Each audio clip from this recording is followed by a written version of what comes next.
Now, a drama of Shakespearean proportions is unfolding north of the border. Alex Salmond and Nicholas Sturgeon used to be political soulmates.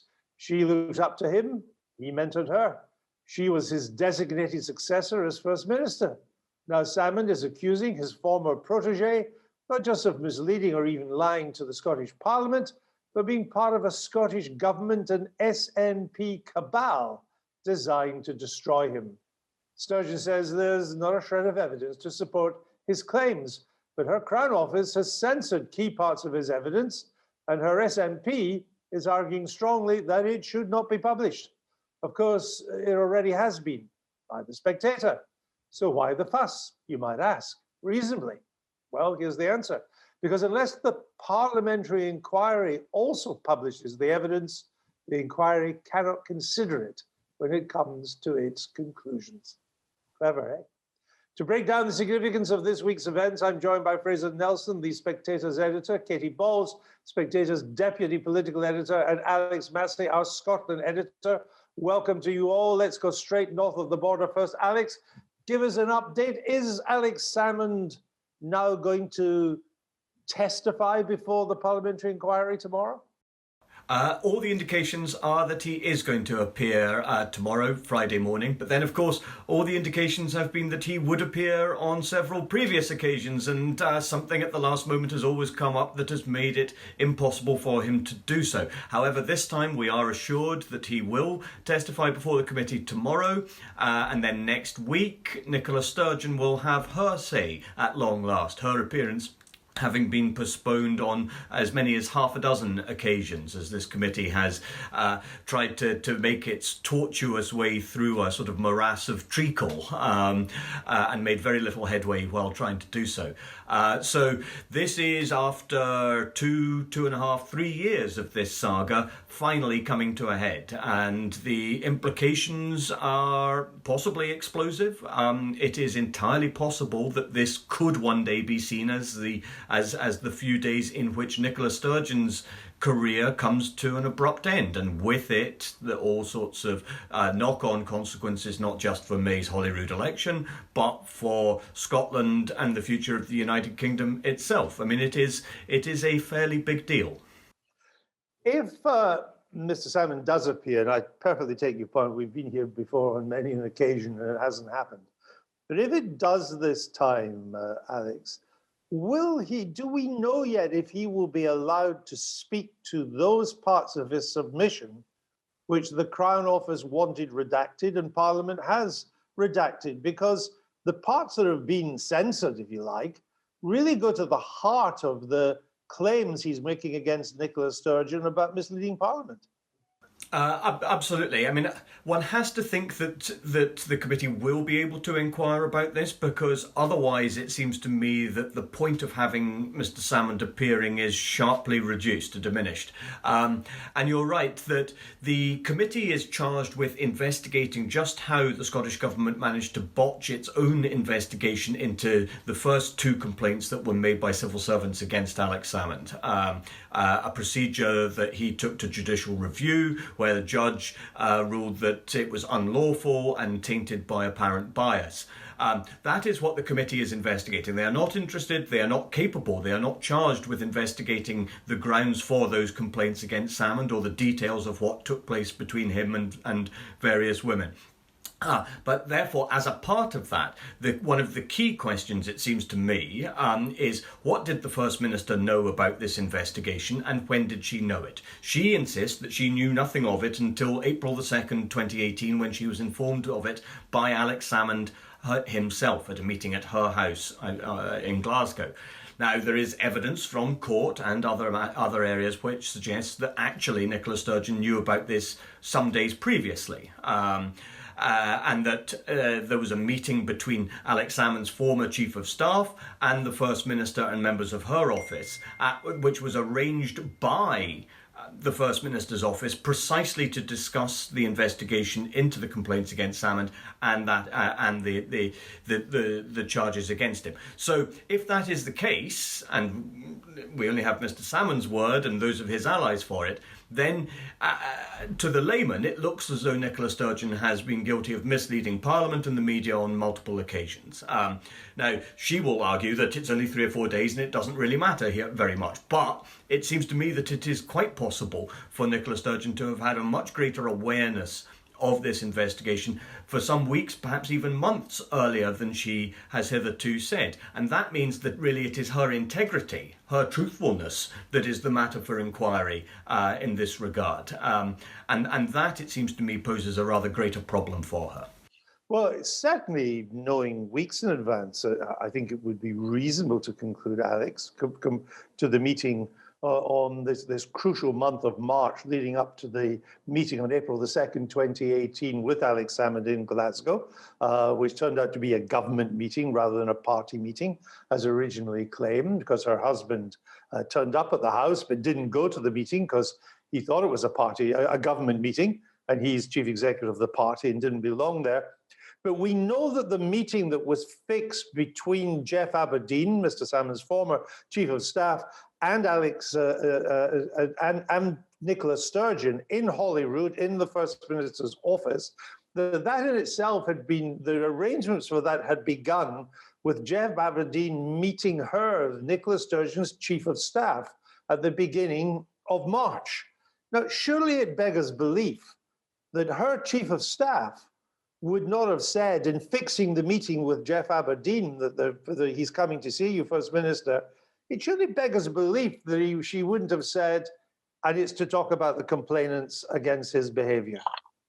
Well, I rather agree with you there, Andrew, yes. But then in the same way, I find it extremely difficult to believe that you have in late 2017, 2 civil servants register concerns and then subsequently complaints about their experiences at the hands of Alex Salmond, and I find it quite hard to believe that nobody in the Scottish Government thinks it is sensible, prudent or necessary to inform the First Minister of this. And yet that is something that we are asked to believe. I find that quite incredible, given what I know about the closeness of the SNP, about the way in which Scottish politics, a very small, tightly knit circle of people in which everybody knows everybody and everybody knows a lot of other people's business, the way in which Scottish public life operates leads me to think that it would be quite extraordinary for the First Minister not to be included in some of those discussions. But that is what we are told, and perhaps the First Minister has a satisfactory explanation for all of this. She promises to deliver that next week. She insists that at no point has she done anything wrong or dubious or improper, and that her concern has always solely been to ensure that the complaints made against her predecessor are properly investigated, that it would have been a dereliction of duty for her to have allowed those complaints to go uninvestigated, if you like. And I think people can agree on that, obviously, and they can further agree and accept that this was obviously, in many ways, a very difficult moment and series of choices for Nicola Sturgeon to have to make. But nevertheless, the central issue at play now is whether she has been telling the truth to Parliament or not, and that is quite distinct from questions as to whether or not she, sought to intervene in the investigation. So the charge is not actually one of any sort of interference in the investigation necessarily, but of not telling the truth or being candid about her involvement in the investigation. As that old cliche, the cover-up is worse than the crime. Well, it's cliches become such things for a reason, because they frequently contain a degree of truth. As you just said, the Watergate question, when did you know? What did you know and when did you know it? That was Senator Baker's crucial question throughout the Watergate hearings. Let me bring Fraser in here now, because Fraser, there's something I think most of our viewers won't understand, and that is that the Scottish Parliament published Alex Salmond's submission, but then under pressure from the Crown Office, withdrew it, agreed to a whole range of redactions about some quite crucial areas that Alex and myself have just been talking about there, and then republished it with all these redactions. And yet, unredacted, bar for one redaction, the whole submission is on the Spectator website. People just won't understand how these two things, Fraser, can exist in tandem. Well, there's two extraordinary things about this. The first is, of course, why would you bother redacting something already in the public domain? And the answer, as you said earlier, Andrew, is that if it's not published in their version of the inquiry, then Alex Salmond can't really talk about it. It basically censors it, not just from his evidence, but from the evidence he's about to give tomorrow. And also, it gives, if it's published, it gives them legal cover. If they've redacted it, then Alex Salmond feels he'll be legally exposed, because it's not like Westminster, where anybody can say anything in a Westminster inquiry in the House of Commons. They've got legal cover, they've got parliamentary privilege. That doesn't exist in Scotland. But the other extraordinary thing is that the Crown Office is giving instructions to Parliament in the first place. It's absolutely unthinkable that the Crown Prosecution Service down here in London would be telling the House of Commons what they can and can't publish, what lines of inquiry they should and should not pursue. They would regard it as incendiary if they would be given such advice from the Director of Public Prosecutions. Now, there's another point as well, which really comes to the heart of the kind of separation of powers issue here, that the Crown Office, which gave his apply the pressure to the Scottish Parliament, has at its head the Lord Advocate, who's a member of Nicola Sturgeon's government, who has sat in several cabinet meetings with her. So here you've got a government minister in charge of the Crown Office giving the SNP's message, or the Crown Office is basically aligned with the SNP. Now, the reason, Andrew, that we, the Spectator, went to the High Court was to clear up beyond doubt that there was no legal impediment to the whole story being told, to the truth being pursued. It cost us a fair amount of money going to the High Court and getting that advice, but you would think there that the Crown Office would have no real justification for saying to the Scottish Parliament, no, you've got to take away this and that for legal reasons, because the High Court, Lady Dorian, had made clear that there was no legal impediment. Yet, in defiance of the High Court, the Crown Office, run by a member of Nicola Sturgeon's government, has made this direction, and the Scottish Parliament has succumbed. So the question arises, and also with Watergate, the other question with Watergate was, if the American president is guilty of something, could he be investigated? Was democracy strong enough in America to really follow the truth wherever it left? The same question is being raised for Scotland now. Can the First Minister really be investigated? Or would she have little powers, levers she could pull that would thwart that investigation? Unfortunately, is looking very much like the latter. I must say, it is among many remarkable developments, the idea that the Crown Office, in our case, when it appeared before Lady Dorian, I think probably the second most senior judge in Scotland, about our case, it raised no complaints about us continuing to have posted this Salmond submission, minus I think it was paragraph 26 that they wanted out. We took that out. And yet, when the Scottish Parliament does it, they go back, Fraser, to the Parliament and say, no, you can't, there's whole chunks of this you can't publish, even though they didn't raise that with us. And when the Lord Advocate yesterday in the Scottish Parliament was asked about this, the head of the Crown Office, the person, as you say, that sits in Nicola Sturgeon's cabinet, when he was asked about what had changed between not raising it in the Spectator case and then putting the heavies on the Scottish Parliament a week or so later, he just wouldn't answer the question. Well, exactly. His whole performance there just showed how unaccountable he really is to Parliament. All of his answers were very cursory, and he just didn't feel accountable. But under the Scottish system, he basically isn't. They can get away with this. There is, of course, absolutely no answer to the question he was asked. Like, if they were worried that Alex Salmond's evidence somehow transgressed the law, somehow exposed the claimants to identification, of course they'd be writing to us. They'd be asking us to take it down. Or they might have mentioned it to the High Court when this exact case was being considered. But right now, the Crown Office can act not only with impunity, but without any accountability. They don't even feel compelled to answer the questions when they're in Parliament, because the wiring of devolution is such that the executive, that whoever's in power, has got incredible ability to do pretty much whatever they want. And that's why this episode is not chilling. It's so chilling. It's not chilling because what Alex Salmond says is true. I've got no idea if what he says is true or not. It's chilling because we're finding out how easy it is to stop Parliament asking questions that the government doesn't want raised. That's happened time and time again, shamelessly, and without any kind of comeback at all so far. I want to bring Katy in a minute, then go back to Alex. Before I do, the Lord Advocate could have answered that question yesterday. But the answer, I would believe the correct answer, would have caused yet another crisis, because I think the correct answer is we don't care that the Spectator's published it.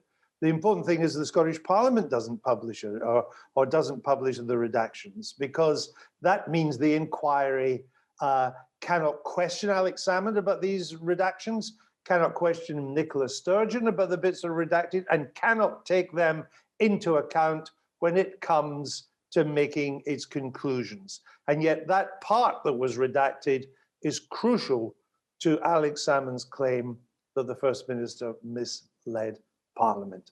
But it's not there in the Scottish Parliament, and my understanding is can't be discussed. Katy, let me bring you in. Alex quite rightly said, in a sense, there are two main criticisms Alex Salmond, or accusations Alex Salmond makes of Nicola Sturgeon. One, that she lied to, or at the very least misled, the Scottish Parliament over the Watergate question, what did you know and when did you know it?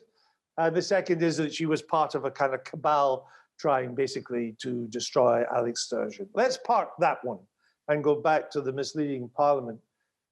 In London, in Westminster, almost certainly if a Prime Minister was found to have done this, it's a resigning matter. Are you clear that it would be one in the Scottish Parliament?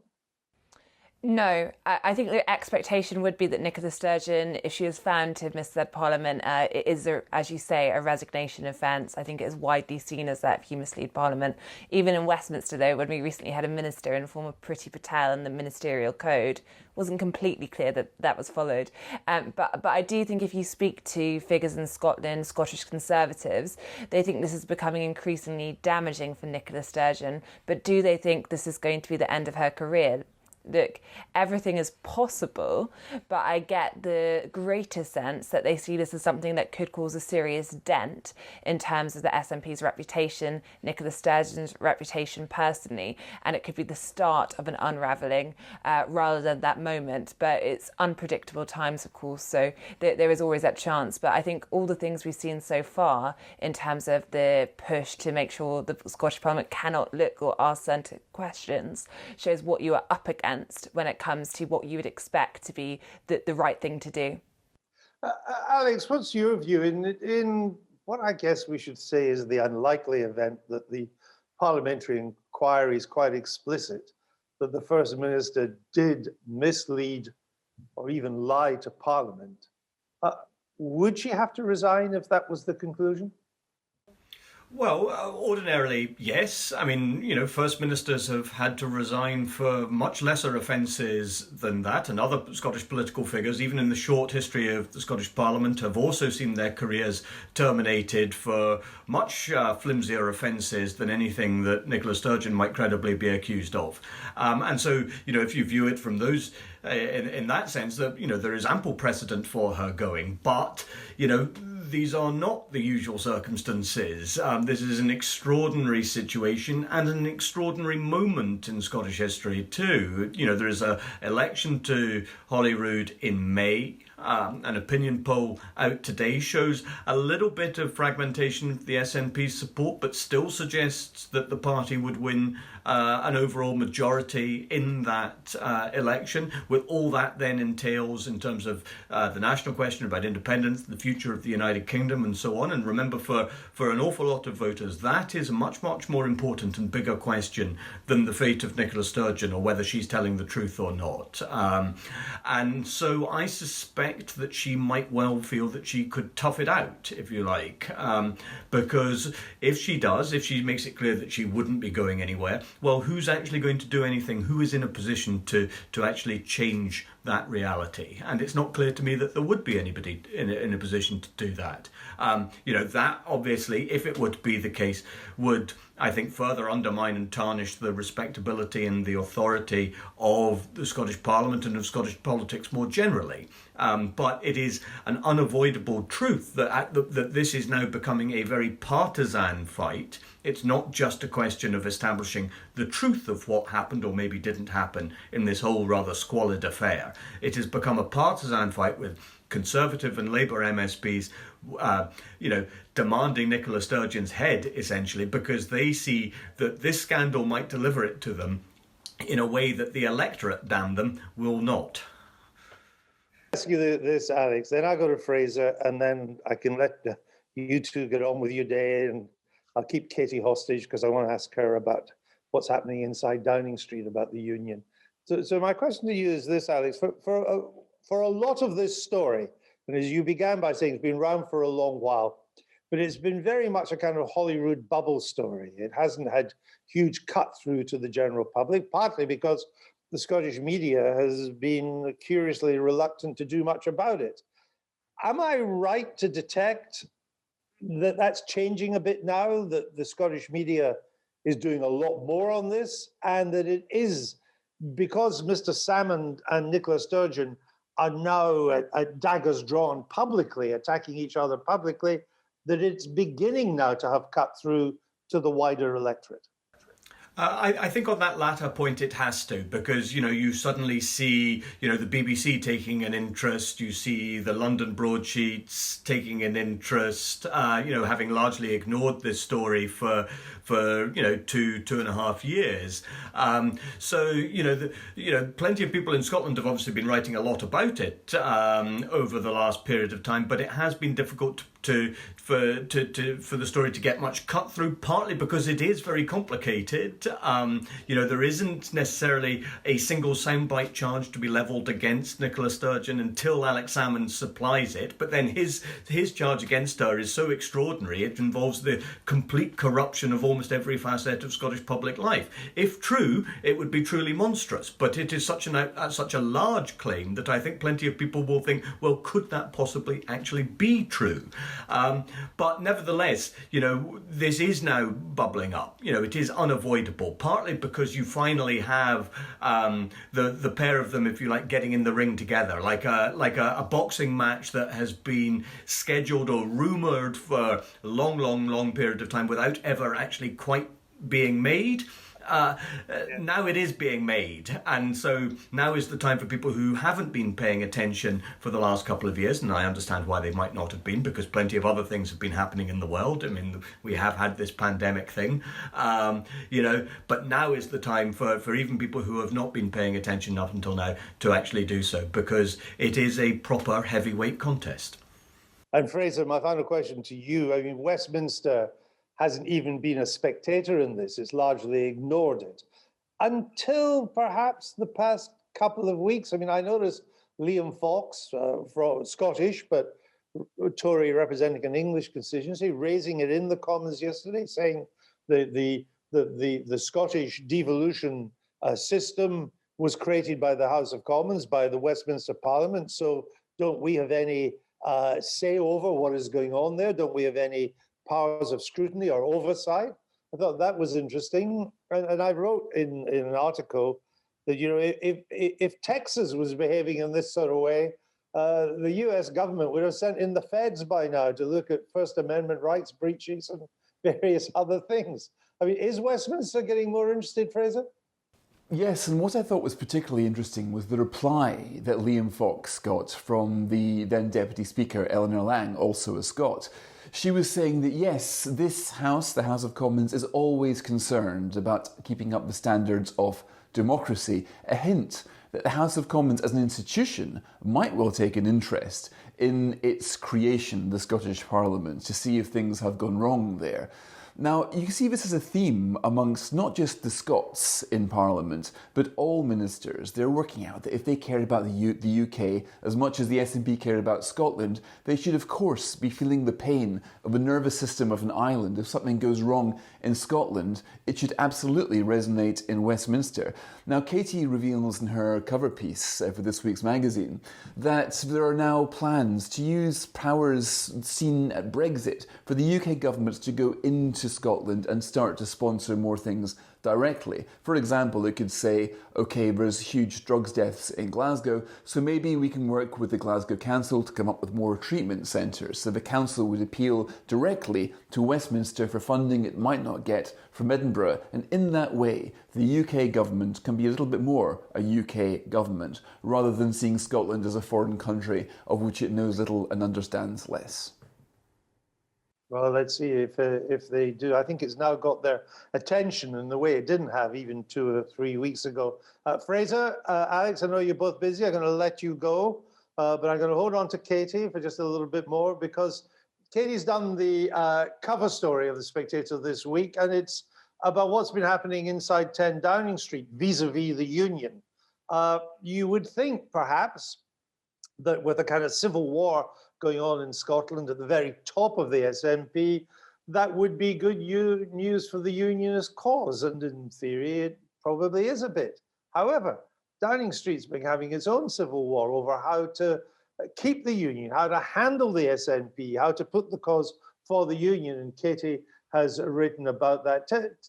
Tell us more, Katy, because it would seem that there's actually been deep divisions in Downing Street over how to meet the nationalist threat.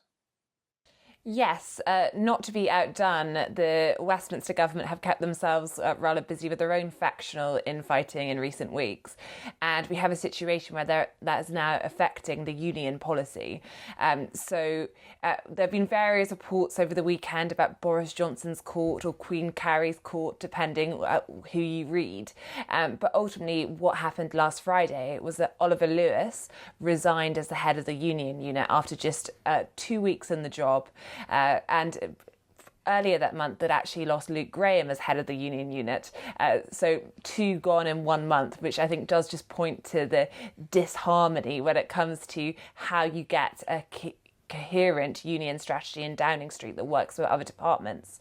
Now, the departure of Oliver Lewis was as much to do with personalities and the Vote Leave faction, the rise of the Govites or Friends of Carrie Symonds, and it all boiling up. But when you look at where that leaves us now, there's a situation where Oliver Lewis had a strategy, one that he was supposed to present to government advisors the evening that he instead quit his job, which was an aggressive strategy to take on the SNP, try and stop them from winning a majority in the Scottish Parliament elections, close the door firmly on a referendum, have a 40-person strong union unit, a little bit like a Vote Leave campaign, some would say. But this is all gone now, and instead we are getting a cabinet committee, the end of the union unit as far as we can tell, or at least as we have known it, and a debate has reopened on how exactly you should have this message on the union, a Gove approach, which is a softer approach, or a more confrontational one. And I have to say right now, very few people know. So despite this change of personnel, I understand there's Oliver Lewis that you write about in the cover story, who was meant to be heading up the sort of the union unit. He was only in the job for 2 weeks or something. There was, as you say, this disagreement. Michael Gove, hailing from Aberdeen himself, wanting to love bomb the Scots with the union propaganda. Mr. Lewis wanting a much take no prisoners, much tougher line in dealing with the SNP and the separatists. We've seen he's now gone. His predecessor went before that. Michael Gove's position seems to change every second week in terms of what he does for this government. We don't know yet, you're telling us, Katy, what the Johnson government's strategy is for preserving the union. No. Cabinet ministers believed they understood the strategy because Oliver Lewis has started to present it to them. I think there were some that quite liked this strategy because they thought it was simple. It wasn't too overly intellectual. It would, finally take a tough approach to the SNP, no more apologising, no more devolution, things like that, giving more powers. But now you have a point where it does appear that Michael Gove's position is in the ascendancy on the union. We're hearing that Boris Johnson might soften his tone, start talking about a reckless referendum rather than a never referendum. And I think as soon as you start talking about a reckless referendum, you're moving to the Michael Gove approach, which is say no to a referendum, but because it is not the time now, rather than there can never be a referendum because it was once in a generation, which is more the Lewis view.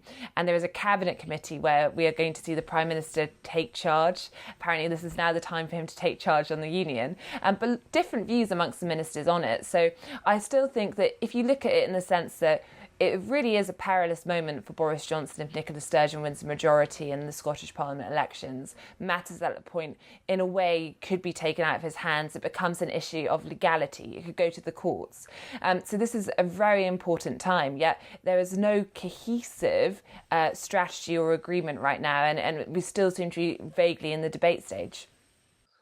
There is one area, final question to you, Katy, where a light bulb seems to have gone on in Downing Street or in government, and that is that it's suddenly dawned on them properly, because they all belong to the Department of Slow Learners, that it doesn't matter how much money, extra money you pump into Scotland, if you do it through the Scottish government, run by the SNP, they will say two things. One, they'll take the credit for the money when they spend it. And secondly, they'll say it's not enough. Doesn't matter how much it is, it's not enough. So we get the credit for spending it, but by the way, it's not enough because that miserable Westminster didn't give us as much as we need. They've now realized that in the way the European Union used to spend money directly, and you would see the little European Union flag brought to you by the European Commission or whatever, that the London government is going to spend money directly in Scotland. Is that correct?